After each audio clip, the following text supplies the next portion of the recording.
Halo Sivitas Akademika, Om Swastiastu, salam sejahtera untuk kita semua. Kembali lagi dengan saya di Obesitas, obrolan seputar fakultas. Jadi pada kesempatan hari ini kita kedatangan tamu yang sangat spesial teman-teman, karena beliau merupakan alumni dari Fakultas Hukum dan Ilmu Sosial dan sekarang sudah menjadi dosen di jurusan Sejarah, Sosiologi, dan Perpustakaan teman-teman.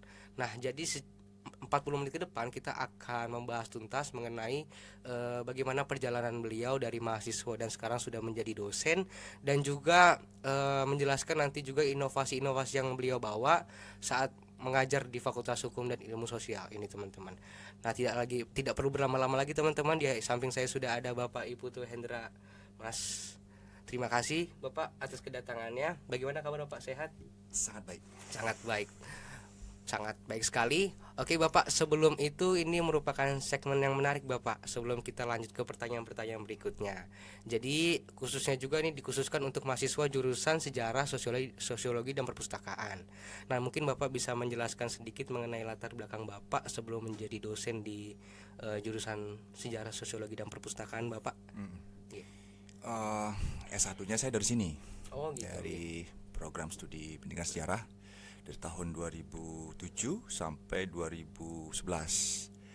Kemudian lanjut studi di program studi ilmu sejarah pasca sarjana UGM tahun 2012. Kenapa tidak lanjut di tahun 2011? Karena telat.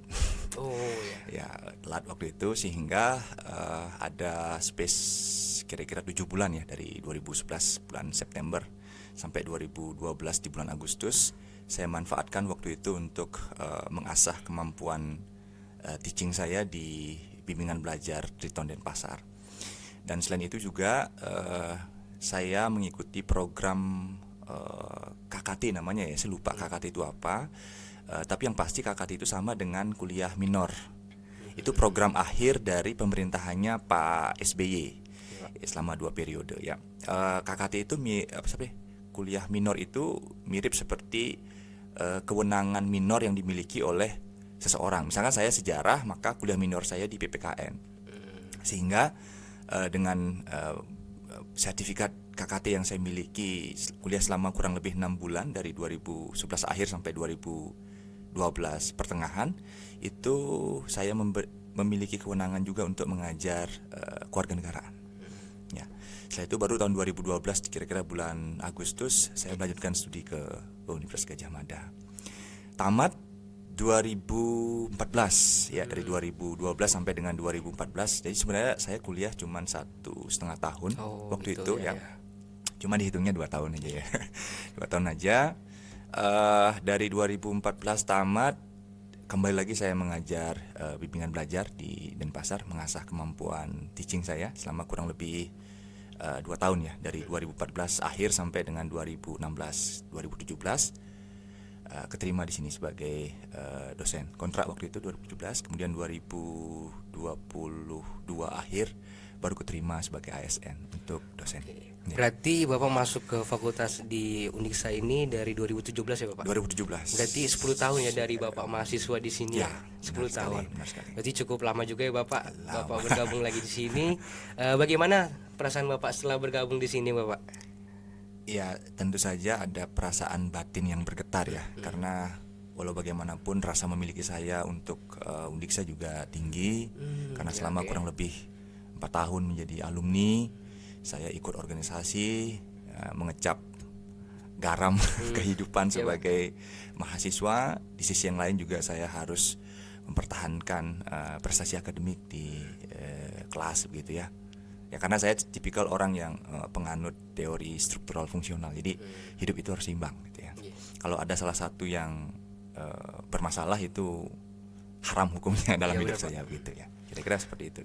Berarti kalau misalnya Bapak waktu saat menjadi mahasiswa di Fakultas Hukum dan Ilmu Sosial ini Pak, yang Bapak melihat setelah Bapak menjadi dosen, apa saja yang perbedaan dari ya? Bapak mahasiswa sekarang sudah menjadi dosen, yang Bapak lihat mungkin dari lingkungannya atau segala macam yang Bapak sudut pandang Bapak.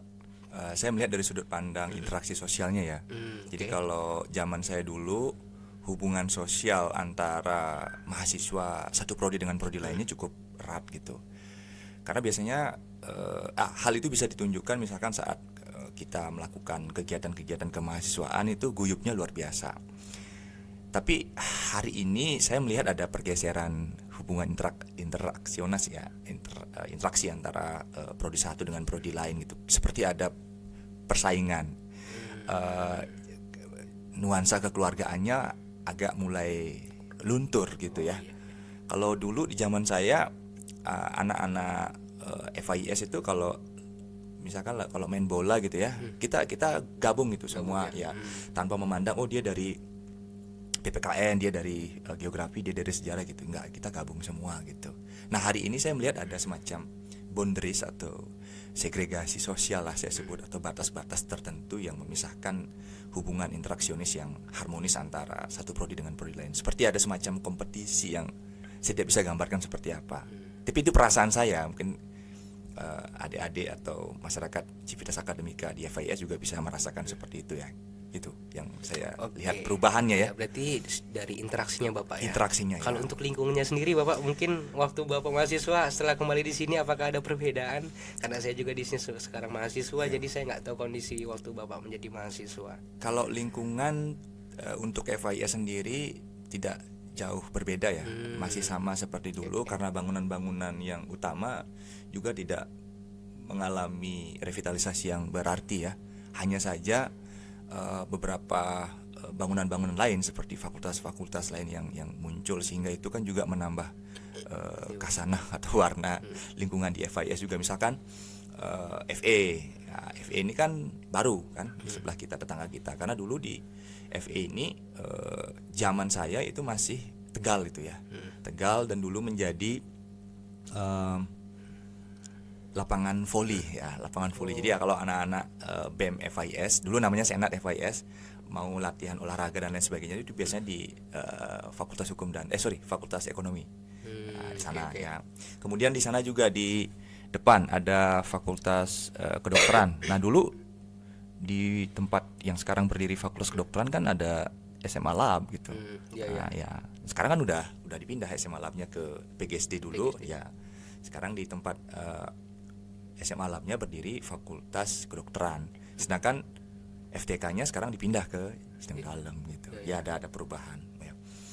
Kemudian ex FOK ya, mungkin adiknya tahu ya, ex FOK, bangunan FOK dulu itu ya. Itu dulu tempat yang cukup ramai. Jadi kalau jogging sore-sore itu ramai sekali itu anak-anak FOK kita. Jadi sekarang agak sepi ya. Nah, suasananya agak sepi. Karena FOK-nya udah pindah ke Jeneng Dalam mungkin ya, itu yang menyebabkan. Ya, saya pikir itu ya. Sana jauh. Itu perubahan-perubahan lingkungan dan perubahan-perubahan sosial yang terjadi saat saya menjadi mahasiswa dan sekarang menjadi dosen. Jadi ada perubahan seperti itu. Berarti waktu Bapak menjadi mahasiswa, sekarang sudah menjadi dosen di sini, ada perbedaannya Bapak? Ada perbedaan. Pergeseran ya, saya bilang pergeseran ya. Pergeseran, entah interaksinya, lingkungannya juga udah berbeda dan sekarang ya Bapak. Mungkin itu terkait dengan fakultas di sini Pak, Fakultas Hukum dan Ilmu Sosial.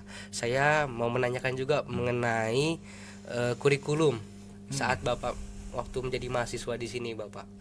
Sekarang sudah menjadi dosen, apa saja perbedaan kurikulum tahap-tahapnya dari Bapak menjadi mahasiswa? Sekarang kan kurikulum merdeka ya Bapak? Ya, benar. Ya, nggih.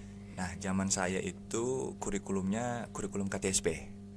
Kurikulum KTSP. Nah, karena kita di sini adalah outputnya berupa guru gitu ya, sehingga kita diharapkan untuk mampu mengimplementasikan kurikulum KTSP. Nah, setelah KTSP ada kurikulum 2013 kalau nggak salah.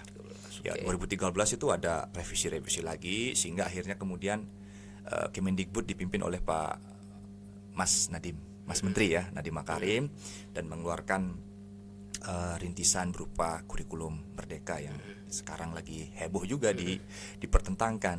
Nah, ini yang saya khawatirkan, bahwa ketika terjadi perubahan kepemimpinan maka kurikulumnya juga pasti berubah. Nah, kemarin yang santer terdengar kurikulum merdeka ini bakal digeser lagi menjadi deep learning.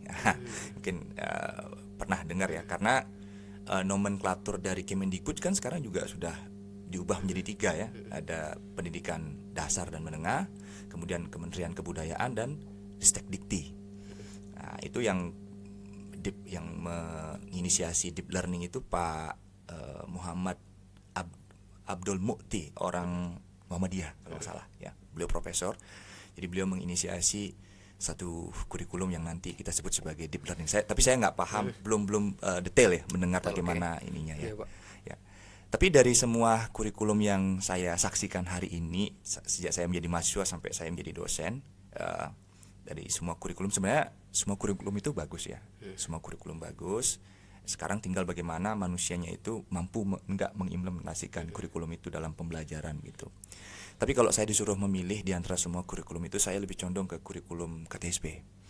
Karena dalam kurikulum KTSP itu sebelum kita memberikan ceramah kepada mahasiswa atau kita memberikan semacam proyek kepada mahasiswa, kita perlu melakukan apa yang disebut sebagai apersepsi.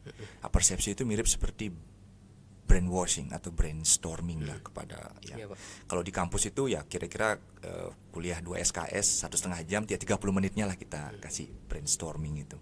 Penguatan-penguatan secara abstraksi filosofis kepada materi-materi yang akan kita ajarkan. Misalkan saya ini ngajar tentang sejarah kolonial gitu kan. Nah, saya perlu memahami juga dan perlu memetakan adik-adik mahasiswa ini sebelum kita menjelajah lebih jauh tentang kolonialisme di Indonesia. Apakah mereka paham tentang ya C1 lah dulu ya, tahun-tahun dan lain sebagainya. Karena itu penting bagi saya dan penting bagi seorang sejarawan. Karena tugas dari seorang sejarawan itu di kelas dia sebenarnya ngedongeng gitu. Ya sebenarnya semua guru apapun subjek ilmunya, mau dia sejarah, sosiologi, dia geografi dan lain sebagainya, dia ngedongeng sebenarnya gitu. Nah, dongeng orang sejarah, jualan orang sejarah itu adalah waktu. Nah, oleh karena itu maka ingatan terhadap waktu itu sangat penting. Nah, itu yang perlu saya tekankan ketika sebelum mengajar, memberikan pengantar, short introduction ya, untuk mata kuliah tertentu. Ya. Berarti ada perubahan ya Pak dari KTSP, kurikulum 2013 dan sekarang kurikulum Merdeka. Dan ada Bapak, lagi deep learning sekarang. Ini. Tapi belum berlaku ya Bapak, belum. Baru wacana. Oh, baru wacana saja ya. Berarti Bapak lebih dominan ke kurikulum KTSP ya? Lebih senang. Ya, lebih senang dengan KTSP. Gitu. Berarti kalau lebih senang berarti yang kita hadapi sekarang kan kurikulum Merdeka ya Bapak? Ya, kurikulum Apa Merdeka. yang menjadi tantangan atau kesulitan Bapak dalam melakukan pengajaran di kurikulum yang sekarang ini Bapak? Ya, ini juga saya catut dari berbagai macam fenomena dan berbagai macam pendapat influencer, teman-teman yang berkecimpung di dunia pendidikan, bahwa kurikulum Merdeka ini terlalu banyak memberikan kemanjaan ya, kemageran kepada peserta didik, sehingga kemampuan mereka untuk kompetitif itu rendah gitu. Dan sebenarnya saya juga agak terperangah mendengar kenyataan bahwa Pak Nadiem Makarim buat kurikulum Merdeka ini didasarkan atas fenomena pendidikan yang terjadi di Eropa Utara. Itu negara-negara Skandinavia yang kemarin mendapatkan peringkat pertama dalam sistem pendidikan terbaik di dunia, kayak Finlandia, Norwegia dan lain sebagainya gitu ya. Dan saya lebih setuju bahwa kiblat pendidikan kita bukan ke Eropa Utara. Kalau masyarakat Eropa Utara kan mereka udah sekuler ya, itu masyarakat yang sekuler, mereka tidak disuruh belajar pun mereka udah belajar gitu. Nah, masyarakat kita Konoha ya, Indonesia itu agak susah untuk tidak disuruh belajar aja mereka masih ngeyel gitu kan, apalagi nggak disuruh belajar gitu, sehingga kemudian dampaknya ya tidak ada semacam semangat lagi bagi anak-anak itu untuk belajar gitu, dan mereka dimanjakan oleh kehadiran GPT, AI, artificial intelligence ya. Mungkin adiknya bisa lihat di beberapa tayangan TikTok dan lain sebagainya, itu miris saya. Perkalian dasar, geografi dasar, sejarah dasar yang sebenarnya harus dikuasai di luar kepala, sudah ada anak-anak semua. itu anak-anak itu nggak kuasain gitu kan, miris sekali gitu. Dan bahkan saya mendengar dari beberapa kawan yang menjadi guru SMP, itu ada yang nggak bisa baca. Iya benar. Ya, kenapa dia nggak bisa baca ya? Karena di dalam kurikulum Merdeka itu nggak naik kelas gitu, harus naik kelas, itu masalahnya. Sehingga anak-anak itu nggak ada niat lagi untuk belajar. Nah, menurut pemikiran saya setuju dengan beberapa pendapat bahwa kiblat pendidikan kita itu harus disamain aja lah dengan India, dengan Cina, dengan Korea, yang mereka memang orang mahasiswanya itu dipres untuk obses dengan intelektualisme gitu. Kita cocok dengan Cina, itu menurut saya cocok sekali. Apalagi Korea yang durasi belajarnya sampai 19 jam per hari gitu. Saya lebih condong ke sana. Iya benar Bapak. Berarti kesulitan Bapak itu kembali kepada mahasiswa ya Bapak, kurang memahami segala sesuatu tentang berkuliah di sini misalnya gitu ya Bapak? Kurang Ya karena saya bilang tadi karena dia dimanjakan oleh Karena dengan AI, AI ya. dimanjakan oleh AI sehingga saya sebut mereka mengalami candu terhadap budaya tontonan. Nah, budaya tontonan inilah yang menyebabkan ada abrasi intelektual dalam pikiran mereka. Nah, abrasi intelektual ini yang menyebabkan mereka nggak mau mencari, nggak mau berusaha, effortnya itu rendah gitu. Dan akhir-akhir ini saya juga melihat ada semacam kegelisahan ya, bahwa di beberapa platform sosial media seperti TikTok dan IG itu menampilkan caption-caption yang semacam sad itu ya, apa sedih dan sebagainya. Itu menyebabkan apa? Mempengaruhi kejiwaan dari generasi muda sekarang, sehingga dimarahin dikit ya ujung-ujungnya bunuh diri, ya banyak yang seperti itu, baper dan lain sebagainya. Mentalnya menjadi mental yang lemah gitu. Lemah, ya benar Bapak. Itu yang saya lihat fenomena akhir-akhir ini dengan kehadiran AI. Justru yang semakin pintar AI-nya, yang semakin menurun itu manusianya. Itu sudah diprediksi loh oleh beberapa ahli yang justru menciptakan AI sendiri gitu. Bahkan kalau tahu beberapa statement dari Profesor Stella Christie, Wamen iya, itu iya. yang Wamen Ristek yang Diti ya, baru Wamen diangkat baru itu ya, ya, Bapak. yang direkrut dari Cina itu. Sebenarnya dia Cindo gitu, dia orang Indonesia gitu, cuman dia kerja di Cina begitu ya, di kampus Cina gitu. Ya. Dia memprediksi bahwa di masa depan 20 atau 30 tahun lagi, kalau misalkan kita masih bergantung sama AI, justru yang pintar AI-nya gitu. Bukan manusianya semakin menurun, semakin lemah gitu kan. Bagaimana caranya? Ya kita harus bisa mengimbangi kecerdasan dari AI. Nah, AI sekarang kan udah generasi keempat tuh, setara dengan S3 katanya. Itu kalau kita beli premium itu luar biasa, itu bisa jawab semua pertanyaan, jawab semua pertanyaan tuh, luar biasa. Berarti kembali lagi ke mahasiswa ya, lemahnya dari mahasiswa sendiri ya Pak. Berarti selain itu apalagi Pak tantangan mahasiswa ini memahami dengan kurikulum yang sekarang ini Bapak, yang menjadi tantangan mereka selain dari yang AI ini, apakah ada? Hambatan utama ya itu tadi yang saya sebutkan tadi itu ya, kehadiran AI yang menyebabkan mereka susah untuk memanfaatkan pembelajaran konvensional. Nah, tapi di tempat yang lain justru negara-negara Eropa Utara seperti Finlandia, kemudian Norwegia, Swedia yang katanya merupakan negara dengan tingkat pendidikan terbaik di dunia, mereka sekarang sudah beralih ke pendidikan konvensional.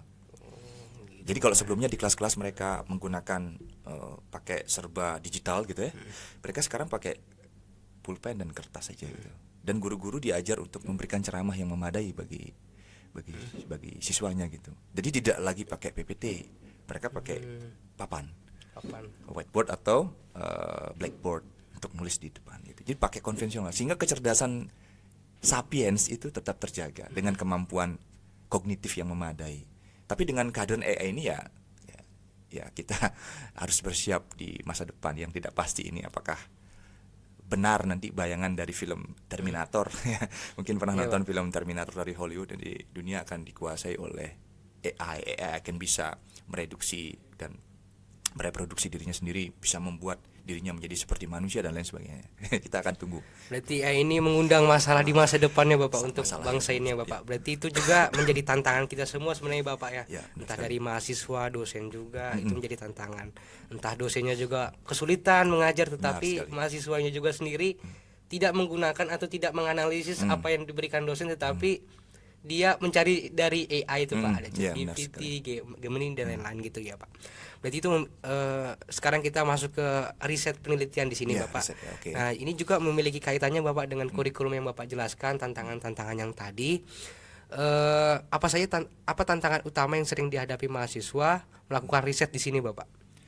Di fakultas ini Bapak. Oke, karena saya akan bicara by experience ya. Karena selama periode 2020 sampai dengan 2023 saya berposisi sebagai pembimbing kemahasiswaan, dan pada saat itu saya juga dipercaya untuk membimbing adik-adik mahasiswa untuk lomba-lomba, entahkah itu lomba esai, lomba LKTI atau lomba debat, tapi memang kebanyakan sih lomba LKTI. Nah, di lomba LKTI itu memang tugas dari mahasiswa, mereka harus melakukan riset kecil di masyarakat gitu. Nah, ketika mereka melakukan riset kecil di masyarakat, mereka harus mengimplementasikan metode penelitian dan lain sebagainya. Nah kelemahannya ya lemah di metode gitu. Jadi mereka kadang-kadang tidak mampu menerapkan deskripsi atau definisi dari metode yang mereka pakai di lapangan gitu. Misalkan pengambilan data dengan menggunakan teknik wawancara gitu kan. Nah, saat mereka wawancara dengan para informan, mereka langsung nanya ke pokok pembahasan gitu. Nah, ya siapapun yang sebagai informan ketika langsung ditanya seperti itu oleh orang asing kan takut gitu kan. Nah, oleh karena itu maka saya sarankan kepada mahasiswa ketika mereka terjun ke masyarakat mengambil data dengan cara wawancara, mereka perlu melakukan apa yang saya sebut sebagai penelitian etnografi. Spesifiknya lagi adalah wawancara warung kopi. Ya, saya menyebutnya sebagai warung kopi. Jadi perlu kita berbicara di masyarakat itu dengan cara yang basa-basi. Jadi basa-basi itu perlu sekali gitu. Ya kita misalkan kita mau wawancara pedagang kan nggak mungkin kita memperkenalkan diri, ibu saya dari kampus Undiksa, saya ke sini mau wawancara ibu tentang tema A, kan kaget nanti pedagangnya ya. Lalu bagaimana caranya untuk melakukan basa-basi sosial kepada para pedagang? Kita duduk dulu di warungnya, kita beli dulu dagangannya, entahkah itu tipan canto, entahkah itu rujak dan lain sebagainya. Ya sambil ngobrol santai. Ya ngobrol-ngobrol santai, itu namanya basa-basi. Nah setelah dia nyaman dengan obrolan kita dan nyambung dan kita dianggap the part of him, the part of her, baru kita masuk kepada pokok persoalan. Baru kita masuk sedikit-sedikit. Itu namanya infiltrasi akademik ya. Nah itu yang agak kurang dikuasai oleh adik-adik kita untuk melakukan riset-riset ilmiah. Metodenya lemah di sana gitu. Berarti dari metodenya Bapak ya, berarti lemah, yang Bapak jelaskan tadi langkah-langkah yang harus dilakukan lah agar bisa berjalan dengan baik ya Bapak. Berarti dalam riset ini, dalam melakukan penelitian juga berarti kita kan harus mempunyai etika yang baik ya Bapak, benar ya? Iya benar sekali. Itu bagaimana? Karena kan seringkali orang mau melakukan penelitian atau riset, tetapi dia yang Bapak ceritakan tadi menggunakan AI segala macam. Bagaimana agar etika ini berjalan dengan baik, Pak, saling bersinambungan? Nah, kalau berbicara etika riset yang memadai, seperti yang sudah saya sampaikan tadi, ya misalkan kita pakai informan, kita mau melakukan wawancara dan lain sebagainya ya, kita mau merekam obrolan gitu ya.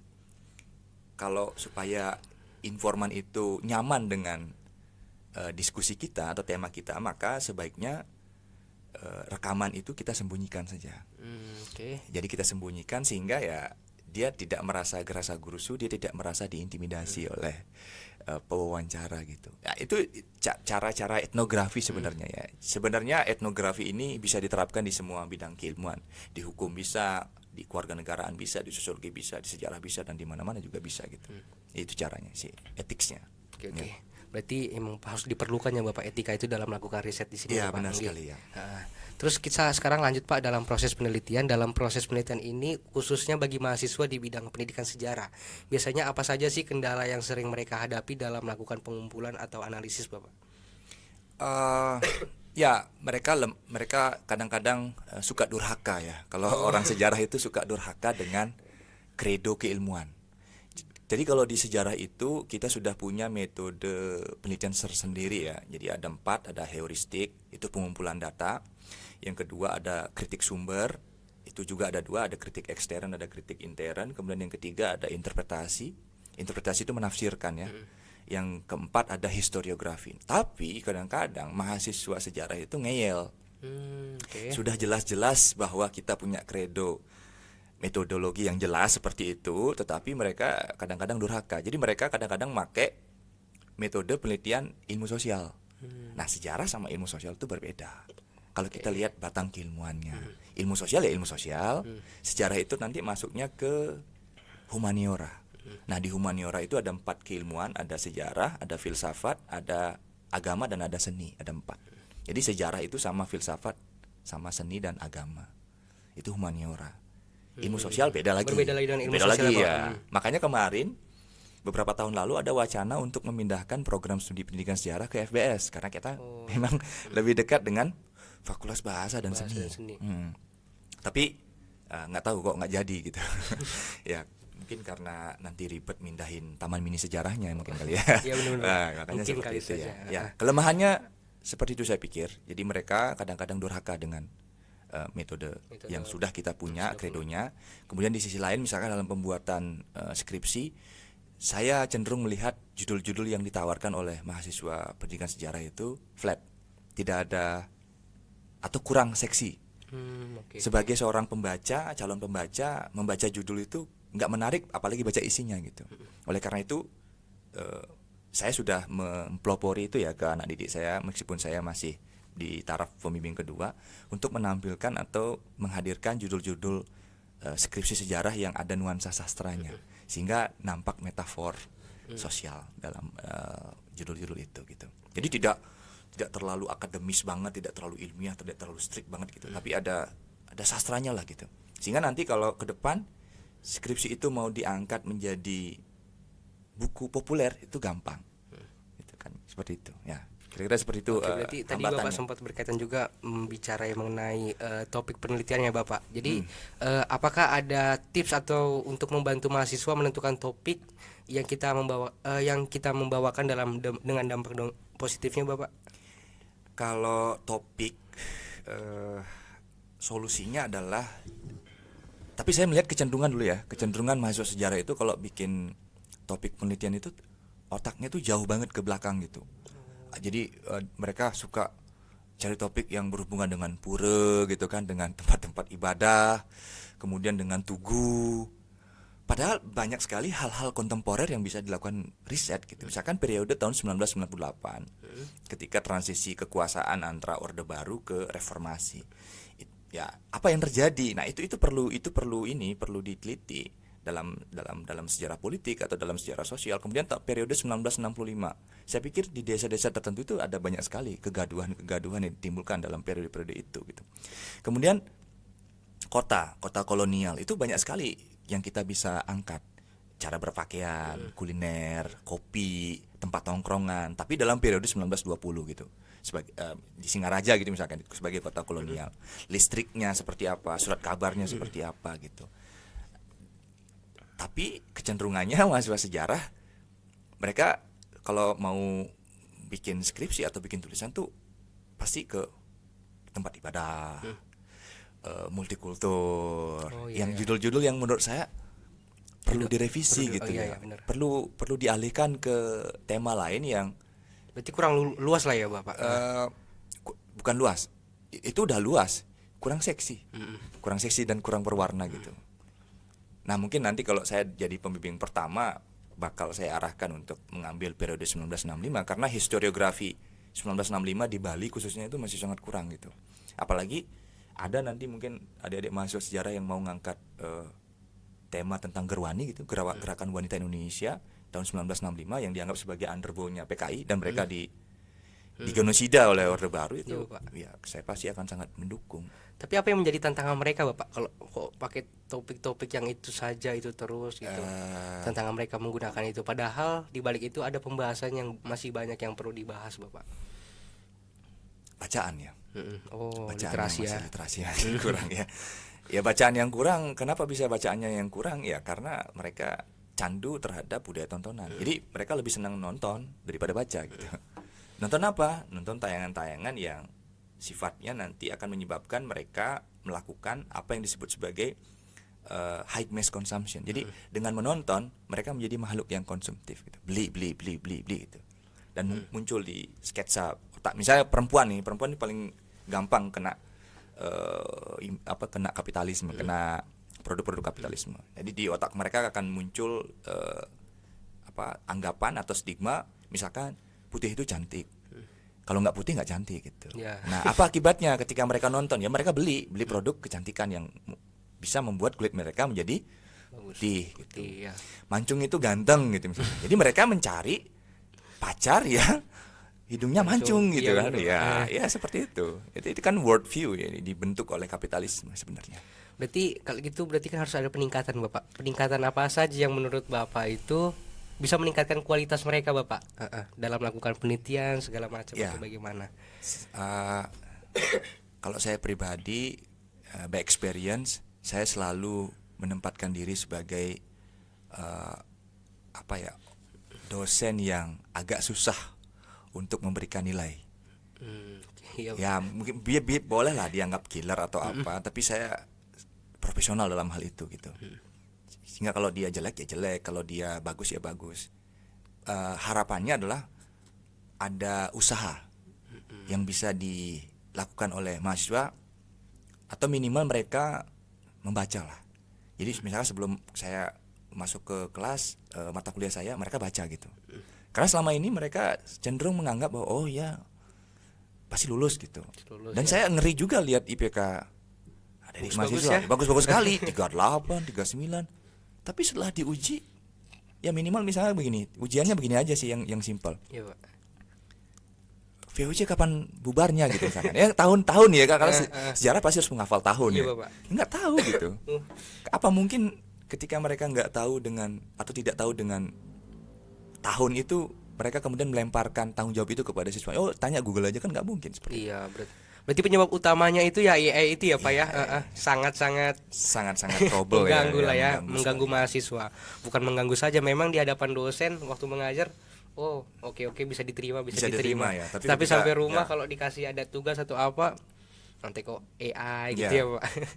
Tapi kalau kayak gitu, Pak, apakah kayak ada pendekatan-pendekatan baru, Bapak, atau inovasi yang mendekatkan mereka sehingga mereka itu mau memiliki atau mau mempunyai usaha, Bapak? Dari sudut pandang Bapak, apakah sudah ada inovasi atau pendekatan baru kepada mereka, Bapak? Ya, ada semacam pendekatan tertentu dalam pembelajaran ya. Misalkan saya menerapkan semacam tes kecil lah istilahnya ya. Jadi di awal perkuliahan tuh untuk menghadirkan shock terapi misalkan kepada mereka gitu. Tapi saya belum menerapkan reward and punishment. Misalnya kalau misalnya mereka bisa jawab soal dapat reward gitu kan. Iya. Rewardnya paling berupa notes aja lah. Macam sign aja lah bahwa orang ini aktif, orang ini mampu gitu. Sehingga nanti di akhir perkuliahan ketika memberikan penilaian, misalkan nilai UTS atau UAS-nya jeblok, ya nilai itu yang akan mengkatrol nilainya gitu. Harusnya dia dapat B min, tiba-tiba dapat B gitu. Itu saya ngatrol yang nilainya gitu. Itu saja yang bisa saya sejauh ini terapkan atau treatmentkan ke mereka untuk menggugah obsesi intelektual. Karena saya melihat ada penurunan obsesi intelektual, nggak sama waktu saya jadi mahasiswa gitu. Jadi waktu saya jadi mahasiswa, kita di kelas benar-benar obses gitu.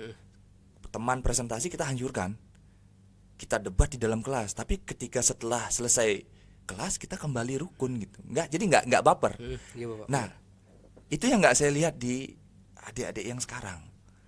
Mereka takut untuk membantai temannya karena permusuhan di kelas dibawa keluar kelas iya, gitu. benar. Itu kan karena baper ya. Baper. Baper itu kenapa bisa terjadi ya? Karena itu budaya tontonan gitu. Yang caption set itu yang bikin mereka seakan-akan dunianya sama dengan dunia yang ada di TikTok. TikTok ya. Berarti pendekatan yang Bapak berikan itu tadi apa, Bapak? Reward and punishment. Itu apakah menjanjikan mahasiswa itu benar atau bisa meyakini bisa memastikan bahwa dia mendengar atau memahami apa yang Bapak jelaskan mungkin agar tidak menggunakan misalnya AI gitu atau gimana, Bapak? Minimal dia tergugah untuk belajar baca. Jadi sebentar lagi ini kuliahnya Pak Hendra nih gitu. Jadi dia belajar dulu gitu, dia baca catatan gitu. Karena jujur saja kalau saya ngajar, silakan tanya ke adik-adik mahasiswa sejarah. Jarang sekali saya pakai PPT. Saya lebih suka nulis di papan. Nah biasanya kalau adik-adik mahasiswa yang suka nulis dan sekaligus nanti bisa menyerap semua informasi dari tulisan, dia nulis gitu. Tapi kalau dia malas nulis, dia harusnya foto. Kalau nggak foto, dia rekam suara saya gitu. Sehingga kalau dia menderita amnesia, dia dengerin suara saya 2 menit aja udah katanya udah ngantuk gitu. Ya bagus kan? Berarti memang kalau pengajaran Bapak itu walaupun Bapak melakukan secara tertulis di papan tulis, Ya, itu tapi konvensional. tapi orang itu tetap harus membuat catatan sendiri, Harus Bapak. ada catatan, Wajib ya. wajib, Oh ya. gitu. Oke. Bagus sih Bapak untuk melatih cara berpikir kita juga Ya. kan untuk mengerti apa yang disampaikan oleh dosen Bapak. Mungkin langsung gini Pak, apa langkah yang bisa dilakukan untuk meningkatkan kesadaran, untuk meningkatkan kualitas riset dan publikasi di Fakultas Hukum dan Ilmu Sosial, dan juga strategi apa yang bisa diterapkan agar jumlah publikasi berkualitas di lingkungan FIS terus meningkat, Bapak? Itu perlu kolaborasi yang sifatnya struktural ya. Jadi perlu ada political will dari atas, dari dekan kalau di fakultas. Tapi lebih tinggi dari dekan lagi ada universitas, ada rektor gitu. Lebih tinggi lagi ya tingkatan kementerian gitu.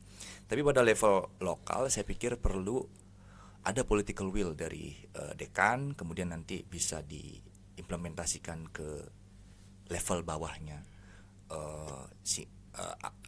Kebijakan apa political will-nya itu adalah kolaborasi akademik antara dosen dengan mahasiswa. Misalkan kemarin saya menjadi ketua panitia seminar internasional Fakultas Hukum dan Ilmu Sosial, International Conference on Law and Social Science and Education. Lewat Zoom itu ya? Ya, lewat Zoom. Dan kita hybrid kan di Philandra tanggal 17 Oktober kemarin.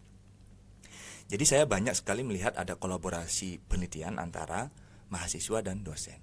Nah, itu sebenarnya sesuatu yang sudah sangat positif. Nah, itu perlu ditingkatkan secara kuantitatif dan secara kualitatif untuk, yaitu tadi pertanyaan tadi, meningkatkan. Kan meningkatkan nggak hanya harus kuantitas ya, tapi juga kualitas. Misalkan nanti bisa dikompetisikan dalam event hibah nasional, itu kan harganya ratusan juta. Itu misalkan.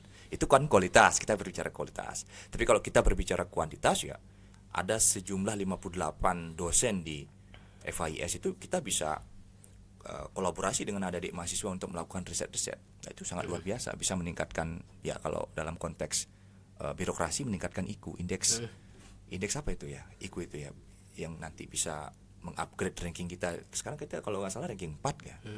Untuk IQ di untuk IQ di universitas ya. Indeks kinerja utama IQ. Ya, saya agak kurang hafal kalau istilah-istilah birokrasi itu yang sering diucapkan oleh Pak WD2 atau Pak WD3 serta Pak Dekan gitu. Berarti di luar kampus memang kita sudah peringkat 4 ya Bapak. Berarti cukup bagus juga ya Bapak. Iya, lumayan bagus, saya bilang lumayan bagus, tapi kita perlu bekerja keras lagi meningkatkan untuk kembali upgrade karena kita adalah, saya selalu menanamkan prinsip bahwa kita minoritas. FIS itu minoritas. Cara minoritas untuk speak up bagaimana? Ya prestasi. Salah satu bentuk untuk bisa mengupgrade prestasi bagaimana ya, salah satunya riset gitu. Ya, riset itu nanti bisa dimanfaatkan ya PKM, PPK Ormawa, LKTI, lomba esai dan lain sebagainya, sehingga itu bisa meningkatkan. Dan itu juga bisa meningkatkan mengundang orang lain untuk berkuliah di sini ya, Bapak. Tentu saja. Ya, itu by ini ya, by mouth, by dengan mulut, dari mulut ke mulut itu menurut saya promosi yang lebih efektif dibandingkan diseminasi iklan di dalam sosial media seperti TikTok atau IG dan lain sebagainya. Misalkan nih adiknya dari wilayah mana, nanti dari teman-teman di fakultas itu kan banyak yang dari Sumatera Utara gitu kan. Iya, benar, ya dari Batak gitu misalkan ya. Dia bawa teman-teman Bataknya, oh ya kuliah di Bali, kuliah di Undiksa Singaraja, dibandingkan misalkan kuliah di Udayana gitu. Karena ya segregasi pengeluaran kan cukup beda ya, misalnya kuliah di Undiksa dengan kuliah di Udayana gitu misalkan ya. Karena memang kotanya beda gitu, kotanya beda. Kalau di Singaraja tentu saja harga makanannya masih murah, benar, Bapak. biaya pengeluaran jauh dengan yang ya, di Udayana. Ya, gitu misalkan ya. Misalkan seperti itu namanya promosi yang sangat efektif dilakukan dari mulut ke mulut. Ya, Penting. buktinya gitu. Memang saya juga sendiri dari Batak Bapak. Oh, dari Batak ya. Jadi banyak juga di sini mahasiswa dari Sumatera berarti Utara. ada perkumpulan ya? Iya, ada perkumpulan IKAMSU namanya Bapak. Itu dapat info dari kakak tingkat berarti. Ya, ada juga sempat ada bisikan-bisikan. bisikan-bisikan. Tapi oke jadi berkuliah di sini Bapak. Itu yang saya maksud ya. Daripada kamu ini dapat info dari sosial media, nah, apa ini kan mending kuliah di sana. Tapi memang didasari dari mulut ke mulut memang Pak. Dari Kalau mulut misalnya ya? memang kayak gini Bapak, dari mulut ke mulut. Tapi sih, di Batak ada USU ya? kita kalau aku ikutnya IKAMSU Bapak, Ikatan Mahasiswa Kristen Indonesia. Enggak, kalau di Sumatera Utara itu ada universitas. Ya, Sumatera Utara. USU kan? USU ya. Universitas Medan itu Pak. Medan juga ya. Ada dua di sana, kampus negerinya Bapak. Tapi saya asalnya dari Bogor. Oh, dari Bogor. Dari Bogor. Dari Sudah Bogor lama di merantau ke sana Enggak, apa dari Sumatera merantau ke Bogor. Bogor. Oh, tinggal di Bogor berarti. Orang tua di Bogor. Di Bogor. Oh. Tapi di Bogor kan banyak juga ada kampus ya di Bogor. Oh iya, Universitas Indonesia. Ya, UPI di sana ya, UPI dekat juga. Pajajaran juga. Pajajaran juga dekat, tapi cukup jauh kalau sana Bapak. Tapi memang memilih Bali ya untuk Iya. biar ada pengalaman di sini Bapak. Memang di sini juga ada keluarga, jadi ada keluarga. Tapi di Denpasar cukup jauh Bapak. Tapi dapat sini. Ya. Tapi cukup nyaman ya. Nyaman Bapak. Dilihat dari saya menjadi mahasiswa semester 1 di sini Bapak, itu ada perubahan lah sedikit terjadi, sehingga saya bergabung di sini dan sudah menjadi semester 3. Itu ada perubahan sih Bapak. Memang harus ada peningkatan setiap tahunnya Bapak ya. Kalau dari makanan gimana? sama. Oke. Makanan oke ya. Tidak ada masalah ya makanan. Aman. Dari Jauh berbeda dengan di Denpasar ya Bapak. fasilitas bagaimana kalau fasilitas di kota Secara Singaraja? fasilitas di Fakultas Hukum dan Universitas Bukan, ini bukan di kotanya. oh di Ya, kotanya. kita kan bicara tentang kenyamanan kota ya, Oh sebagai ya, kalau pendukung. untuk kenyamanan oke lah Pak. Karena memang saya juga baru ngerantau di sini dan saya merasa nyaman di sini Bapak. Jauh dari kemacetan ya. Jauh sekali Bapak. Kalau macet mungkin ya macetnya 1 menit 2 menit. Ya itu masih Kalau di Bogor macet 1 jam 2 jam ya. sangat sekali Bapak. Mungkin sejam sekolah aja jarak tempuh 20 menit harus sejam. Ya. Dari per sejam Bapak. Oke Bapak, menindaklanjuti yang Bapak sampaikan, Bapak kan memberikan pendekatan juga nih kepada mahasiswa dengan memberikan bagaimana kalau misalnya aktif memberikan apa Punishment reward kepada ya. mereka ya. Ya. Itu apakah memang semua mahasiswa di dalam kelas itu ada berapa orang Bapak? Ya kan tergantung ininya, tergantung semester. Rata-rata. Ya, rata-rata ada 20? 20 sampai 30. 20 sampai 30. Itu apakah kalau kayak gitu Bapak memberikan sesuatu kepada mereka, apakah orang-orang itu saja Bapak yang memberikan? Apakah Orang-orang itu saja gitu. apakah Ya, rata-rata semua. Oh, semua ya. Ya, karena mereka kan langsung ditunjuk gitu kan. Wah, ini nasib saya bisa naas nih kalau ditunjuk tapi nggak bisa jawab gitu kan. Ya, sehingga mereka diharapkan dengan adanya teknik belajar seperti itu, punishment and reward, ya mereka belajar dulu sebelum mengikuti perkuliahan gitu. Dan biasanya dulu ya kalau ada uang lebih ya, biasanya rewardnya itu saya belikan coklat sih. Oh iya. Ya, tapi akhir-akhir ini karena saya cenderung sibuk dan tidak bisa fokus untuk tridharma pengajaran, lebih banyak di penelitian dan pengabdian serta tugas-tugas tambahan di bidang D ya, sehingga momen itu agak terlewatkan. Tapi di beberapa tahun belakangan, ketika saya menerapkan reward and punishment di kelas, rewardnya itu dalam bentuk coklat biasanya, coklat atau apa gitu, ada ya. Punishmentnya biasanya ya kalau orang Bali bilang bogolan ya, berdiri di depan. Jadi kalau dia nggak bisa jawab ya dia berdiri di depan sampai keluar keringat dingin itu. Biasanya seperti itu. Tapi kalau begitu apakah membuat mereka menjadi down nggak sih Pak kalau kayak gitu? Nah itulah seni untuk mengelola diri. Kalau mereka tidak mampu mengelola diri dengan konsep belajar seperti itu, mereka akan menghilang dan ditelan oleh peradaban. Tetapi kalau mereka bisa mengelola diri dan menjadikan itu sebagai motivasi, mereka akan terus belajar dan mampu untuk mengembangkan dirinya lebih jauh lagi gitu. Berarti kalau di kelas Bapak itu secara keseluruhan memang aktif semua ya Bapak? Saya harapkan Ya, aktif, ya diharapkan ya. Tetapi kalau begitu Bapak, bagaimana pendapat Bapak mengenai mahasiswa yang kurang berpartisipasi? Apakah ya udahlah, cuman kayak gitu-gitu aja. Bagaimana pendapat Bapak? Apa yang harus dilakukan untuk mereka agar mereka juga aktif di kelas khususnya juga, dan begitu juga aktif di luar kelas, misalnya mengikuti organisasi, lebih aktif di sana Bapak? Sebelum saya memberikan perkuliahan di kelas-kelas tertentu, saya tentu saja perlu mengenal latar belakang mereka. Polanya selalu sama. Ini pola ya, saya bilang pola, tapi tidak bisa juga dianggap sebagai kebenaran gitu. Karena beberapa mahasiswa yang agak kurang aktif itu biasanya mereka penyuka anime ya.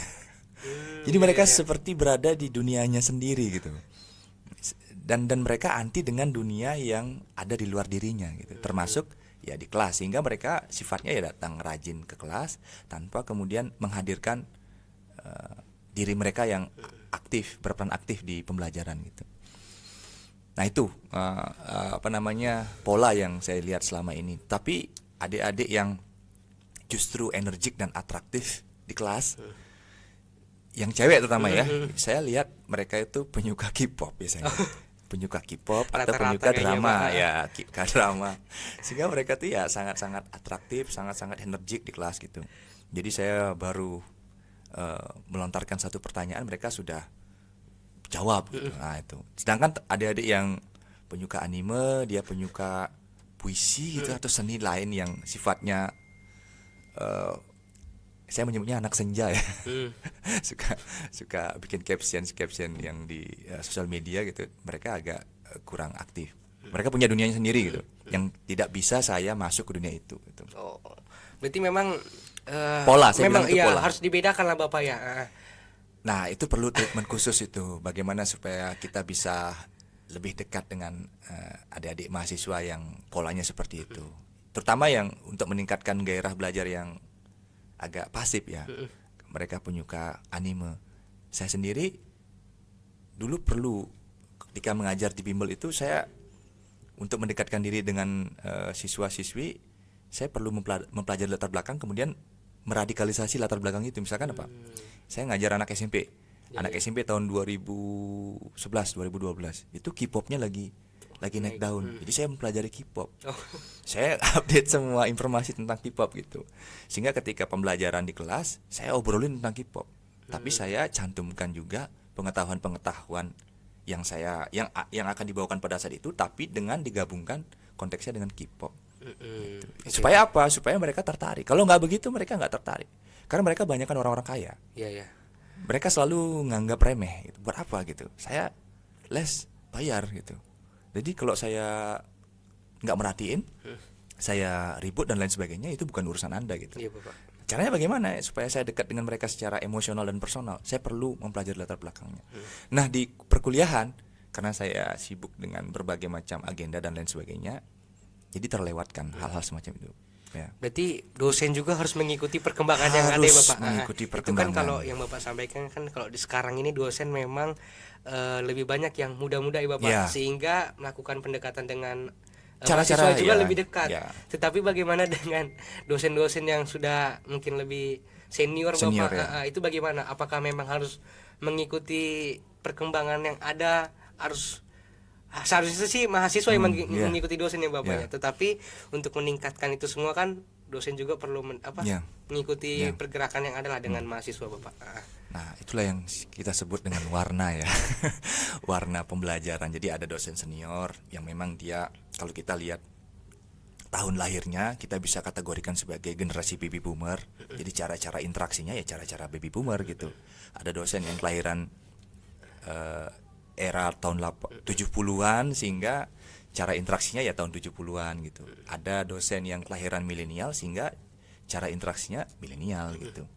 Kalau Gen Z, ada mungkin dosen yang generasi Gen Z yang umur 26 27 jadi dosen dia, sehingga interaksinya juga ala-ala Gen Z gitu. Jadi masing-masing punya karakteristik masing-masing untuk memberikan atau mendiseminasikan pengetahuan kepada peserta didik gitu. Kalau saya sendiri, saya masuknya ke milenial akhir karena saya kelahiran 89. Oh iya. Sehingga karena gen milenial, maka milenial itu dia mengalami dua fase ya. Jadi pembelajaran konvensional sekaligus lompatan teknologi. Setelah tahun 2010 itu ada lompatan teknologi. Ya, Facebook tahun 2010 udah gonjang-ganjing ya. Ada lompatan teknologi yang sangat cepat. Cara interaksinya juga seperti itu. Nah, nanti bisa diperdalam kembali bagaimana karakteristik dari generasi-generasi itu. Itu perlu juga kita petakan gitu. Apalagi yang kita hadapi, misalkan saya menghadapi adik-adik kelahiran tahun 2010 ya. Sekarang adiknya Sekarang 2004 lahir saya, tahun Bapak. berapa? Lahir tanggal 11 November. Tahunnya. Tahun 2004. 2004 ya, itu udah termasuk Gen Z dia. Ya. Gen Z itu kan kita perlu tahu karakteristiknya. Tapi secara umum ya. Ya, secara Karena kemudian karakteristik itu dia terpengaruh oleh faktor X. Faktor X itu tadi yang saya sebutkan. Dia penyuka anime gitu kan. iya. Dia penyuka K-pop, dia penyuka sinetron, Antv, SCTV kan juga beda kan. Oh, ini anak ini penyuka bola nih. Oh, ini penyuka kuliner. Oh, ini penyuka rasa manis, ini penyuka rasa asam, ini penyuka rujak, ini penyuka tipat cantok dan lain sebagainya. Itu kita perlu petakan itu anak-anak itu. Oh, ini anak-anak yang suka teori konspirasi. Oh, juga kita harus tampung gitu. Iya. Ini anak-anak yang suka hal-hal yang misterius. Kita harus bisa menyajikan pembelajaran yang sifatnya misterius ke dalam sejarah gitu. Kalau di pembelajaran sejarah juga seperti itu gitu. Iya Bapak. Ya. Berarti itu kan di dalam Bapak. Saya juga sedikit cerita Bapak. Jadi kan saya sempat bilang tadi seharusnya kan memang mahasiswa yang mengikuti dosen lah Bapak. Karena memang kita tuh di sini belajar untuk menggali informasi ya kan Ya, Bapak. Karena memang sedikit cerita juga Bapak. Saya juga kan ke kos juga ya Bapak. Jadi saya juga mengikutilah perkembangan kayak misalnya perkumpulan kayak bapak-bapak gitu kan di misalnya di warung lah gitu kan. Jadi saya mengikutilah generasi boomer gitu bapak-bapak yang udah agak gitu. Jadi mengikutilah Bapak perkembangan yang ada. Obrolan. Obrolan. Nah, Jadi obrolannya apa jadi saling gitu? saling Ya. memasuki Bapak. Jadi tahulah karakteristik Tapi bisa menyesuaikan nggak dengan ya, obrolan yang sedikit menyesuaikan Bapak, karena memang awalnya saya sendiri tidak pernah berbicara Bapak. Jadi namanya juga belajar di sini Bapak, apalagi juga ngerantau di sini kan di Bali ini. Jadi Tapi apa kira-kira obrolan umum yang disajikan oleh bapak-bapak itu yang kelahiran baby boomer? dia lebih menjelaskan kayak masyarakat Bali sih Bapak. Karena memang saya juga nggak mengikuti secara terus menerus Bapak. Paling kalau misalnya 2 minggu sekali, sebulan sekali. Bukan itu maksudnya. Dia obrolannya apa? Dia ngobrolin tentang properti, investasi gitu loh, ya, politik gitu. Ya rata-rata kalau yang saya ikuti ya ini berbicara dengan politik Bapak. Orang itu biasanya bapak itu biasanya berdiskusi mengenai tentang politik Bapak. Jadi saya mengikuti karena memang saya juga berkuliah di sini di hukum dan kewarganegaraan, jadi sembari mengikuti informasi yang ada gitu Bapak. Kalau misalkan angkatanmu apa obrolannya? Bisa kalau ngumpul-ngumpul? Kalau kumpul-kumpul kita lebih ke habis ngapain kemarin gitu, lebih kayak Personal ya. Personal ya. Personal. Bukan ke politik ya. Oh enggak Bapak. Ada nggak kira-kira ada yang sedikit ada berpolitik politiknya? Bapak. Karena memang ada rekan saya juga dia lebih fasih ke berpolitik, jadi saya lebih sedikit-sedikit ke arah dia lah, menggali informasi gitu, mendapat informasi karena memang kita juga sebenarnya tidak boleh apatis dengan politik ya Bapak. Harusnya seperti itu. Apalagi Tapi sebentar kalau juga. ngobrolin kejelekan orang sering. Kalau pengalamanmu saat kumpul-kumpul itu kan kalau biasanya pengalaman bisa dibilang iya sih Bapak. kebanyakan begitu ya. Ngobrolin kejelekan orang biasanya. Ya, itu kelemahan dari Iya Bapak. diskusi-diskusi atau budaya nongkrong anak-anak Indonesia gitu. Kalau selama kurang lebih 2 tahun saya di Jogja, anak-anak Jogja karena iklimnya iklim belajar gitu ya. Jadi nongkrongnya itu yang diobrolin ya buku gitu. Kalau kita nggak menguasai satu buah buku yang menjadi obrolan pada saat itu, ya kita kayak kambing congek. Iya benar Pak. Ini apaan nih, ngomong apa gitu kan. Kita harus menguasai itu gitu. Sangat jarang saya menemukan anak-anak UGM atau anak-anak UNY pada saat itu yang sedang nongkrong itu membicarakan masalah pribadi orang lain gitu. Iya. Sempat saya tanya ke mereka, kenapa kamu nggak ngomongin si A, ngomongin si B, kenapa sih? Ya dia jawab, saya saja belum selesai dengan diri saya, apalagi ngurusin hidup orang lain. Nah itu jawaban yang rupanya kita bisa ambil hikmahnya. Ngapain ngurusin hidup orang lain sementara hidup kita belum selesai. Hidup kita belum lebih baik daripada orang lain. Nah itu perlu disampaikan juga nanti dan kepada generasimu supaya obrolannya lebih produktif ya. Ya kalau nggak bisa ngobrolin persoalan politik yang high value, itu bisa kita ngobrolin hal-hal yang sifatnya pembelajaran di kelas seperti apa gitu kan. Obrolin aja tentang dosennya. Dosen A ngajarin apa tadi? Dosen B ngajarin apa? Itu aja didebatin dalam obrolan itu, dalam tongkrongan itu kan. Lebih produktif kan? Iya benar. Ada manfaat. Iya ada manfaat. Kamu udah baca buku ini belum? Kamu udah baca buku ini belum? Nah, saya belum menemukan diskusi itu dalam tongkrongan anak-anak seusiamu. Jadi itu menyebabkan ya ada penurunan atau abrasi intelektual di generasimu, terutama karena mereka juga atau generasimu tidak suka membaca. Karena tidak suka membaca ya kita tahu bahwa berdasarkan hasil riset dari NGO, non government organization internasional, itu kan IQ orang Indonesia 78 atau 79 ya rendah sekali. Dan kemampuan literasinya juga menurut PISA itu kan juga rendah. Nah, itu juga harus diperhatikan gitu. Ya saya pikir itu yang berarti tadi juga memang dalam tongkrongan anak muda ini perlu diperhatikan lagi Bapak untuk karena untuk menggali informasi juga kita juga perlu menggali informasi lewat tongkrongan itu Bapak. Jadi bukan sekedar merendahkan atau membicarakan orang lain saja, tetapi menggali informasi berkaitan. Tapi kalau kamu di tongkronganmu itu cenderung lebih suka membicarakan orang lain, ya tinggalkan. Iya itu Bapak. Energi negatif ya benar, kamu Bapak. perlu mencari circle yang positif. Pak, circle positif itu kayak gimana? Salah satunya circle positif itu ya obses. Ya Bapak. Ambis ya, kalau anak zaman sekarang nyebutnya ambis. Jadi ambisinya apa? Ambisi menjadi nomor 1, ambisi menjadi kaya, ambisi menjadi yang terbaik dan lain sebagainya. Dengan menjadi ambis itu kan melatih kewarasan kamu gitu. Jadi bisa mengalihkan dari persoalan-persoalan atau beban kehidupan. Jadi ada semangat dia untuk tetap belajar. Berarti pergumulan ini menentukan masa depan kita juga ya Bapak. Ya, circle. Ya, Saya circle. menyebutnya sebagai circle. Circle, Kalau ya. circle kamu suka gibahin orang lain, ya hasilnya ya bakal seperti itu ya. Tapi kalau circle kamu suka ambis untuk menjadi yang nomor satu, ambis menjadi kaya, dan mereka men-share cara-cara untuk menjadi nomor satu, menjadi kaya, itu akan sangat berguna bagi kita nanti. Ya. Berarti pilih-pilihlah organisasi, pilih-pilihlah Teman. circle atau Circle, teman-teman yang mengarah ke depan lah, bukan mengarah ke belakang gitu ya Bapak. Ikut organisasi pun juga jangan full motion di organisasi. Kamu jangan sampai, atau kita jangan sampai melupakan tugas utama kuliah sebagai mahasiswa. Di kelas itu tentu tugas-tugas dari dosen itu adalah kewajiban utama. Ya, kewajiban utama. Saya juga dulu jadi mahasiswa juga seperti itu. Ikut di BEM Rema, ikut di HMJ dulu ya, BEM Rema, HMJ, dan ya bisa mempertahankan nilai akademik di dalam kelas gitu. Karena saya dulu orangnya ambis. Jadi trajektorinya tetap seperti itu. Jadi walaupun mengikuti organisasi di luar atau gimana, tetap mempertahankan nilai juga tetap di dalam mempertahankan kelas nilai ya. Ada motivasi mempertahankan nilai gitu. Kan kadang-kadang sekarang saya melihat fenomena bahwa udah ikut organisasi jarang di kelas. Sok-sokan dia jadi aktivis dan lain sebagainya gitu. Itu salah. Itu salah. Tetap kita harus mencari keseimbangan, titik keseimbangan. Organisasi, di kelas, ya kalau punya pacar ya asmara, berarti 3 itu. Ya kan? Karena tujuan utama atau titik tertinggi dari kemanusiaan adalah equilibrium itu, keseimbangan. Iya, berarti tadi Bapak juga sempat membandingkan dengan yang di Jogja ya Bapak.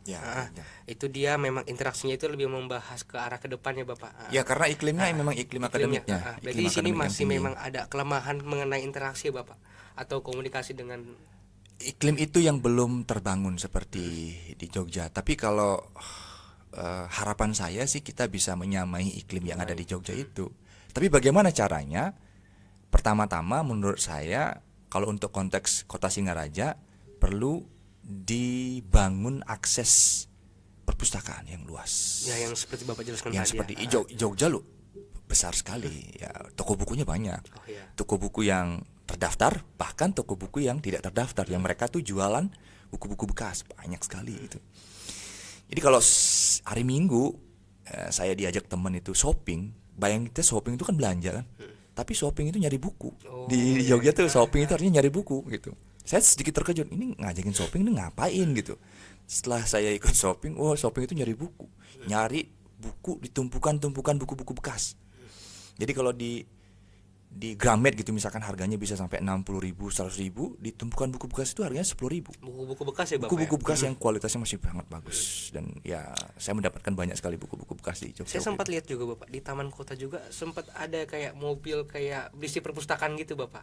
Ya itu satu pelopor ya, sangat positif ya. Sekarang tinggal ditingkatkan saja gairah membaca masyarakat Buleleng itu seperti apa. Itu kan perlu political will dari pemerintahnya dulu ya, seperti apa. Dan saya pikir itu salah satu saran saya, perlu ditingkatkan dana untuk menghadirkan buku-buku yang qualified ya, yang kualitasnya bagus gitu, untuk semata-mata meningkatkan kemampuan IQ dari masyarakat Singaraja. Gitu. Berarti udah cukup lama juga Pak kita membahas mengenai perjalanan Bapak juga, perkembangan-perkembangan yang ada di Fakultas Hukum dan Ilmu Sosial Bapak. Jadi mungkin itu Bapak yang bisa kita diskusikan di dalam podcast obesitas ini Bapak. Terima kasih banyak atas waktu yang diberikan Bapak. Sudah meluangkan waktu di sini. Jadi sebelum itu mengucapkan terima kasih kepada teman-teman yang menonton di dalam podcast obesitas ini. Saya Wilson sebagai moderator di dalam podcast obesitas obrolan seputar fakultas. Pada hari ini pamit undur diri. Akhir kata saya mengucapkan Om Santi Santi Santi Om. Sampai jumpa di episode berikutnya. Terima kasih.